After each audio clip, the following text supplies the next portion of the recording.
Well, now it's time for national news. We go through some of the stories making the news across the country. We're going to start with the Hong Kong-based newspaper, the South China Morning Post. And a Jin dynasty tale tells of two ambitious young patriots named Zhu Tin and Liu Kun, who rose at dawn each day to practice swordplay. These skilled warriors then lead troops to victory and became revered leaders. Well, the story gave rise to a Chinese idiom, to rise with the cock's crow, to practice swordsmanship, which encourages people to sustain long hours of hard work. But according to several sleep specialists, the Chinese cultural emphasis on diligence and hard work, coupled with the popular belief that a full night's sleep is a sign of laziness, results in sleep problems often being minimized or simply ignored. Statistics show that sleep disorders are widespread in China. As the general public becomes wealthier, overweight and more connected to technology, sleep problems are becoming more prevalent. About 40% of Chinese people suffer from a sleep disorder, said Dr. Hang Fun, the president of the China Sleep Research Society at the Peking University People's Hospital. These run the spectrum from mild to acute insomnia to serious diseases such as sleep apnea and narcolepsy, a neurological disorder that can severely disrupt sleeping cycles.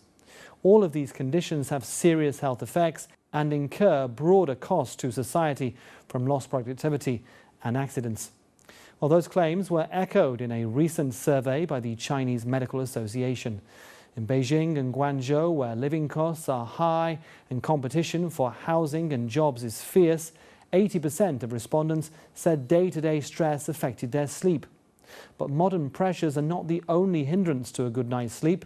The constant buzzing and beeping of smartphones, tablets and other screens increasingly delay bedtimes and stimulate brains late into the night. The blue, enriched light of electronic screens has an alerting effect, said Professor Ron Grunstein, a specialist in sleep medicine at the University of Sydney and head of the Centre for Integrated Research and Understanding of Sleep. Grunstein said there is a relationship between the electrification of the bedroom and poor sleep. Well, population surveys conducted at his centre show that people who use electronic devices get less sleep. Grunstein said the problem is worse among younger generations who use gadgets earlier in their lives. Grunstein said, "You are potentially creating a new generation of insomniacs who are almost addicted to technology." Well, in the Chinese Medical Association survey, 67% of respondents said they use their electronic devices before bed.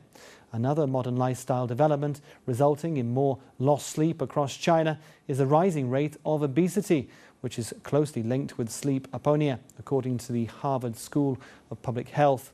A national study published on Monday by China's General Administration of Sports found that almost 35% of Chinese between 20 and 69 were overweight, and 11% of those aged 20 to 39 are obese.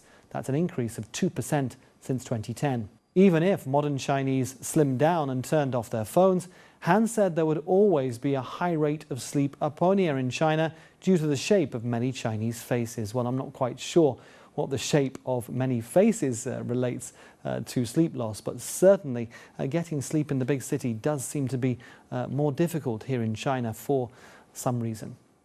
Well, you're watching Media Watch on BON, and next up, Regional Roundup. We pick through some of the more local stories making the news around the country.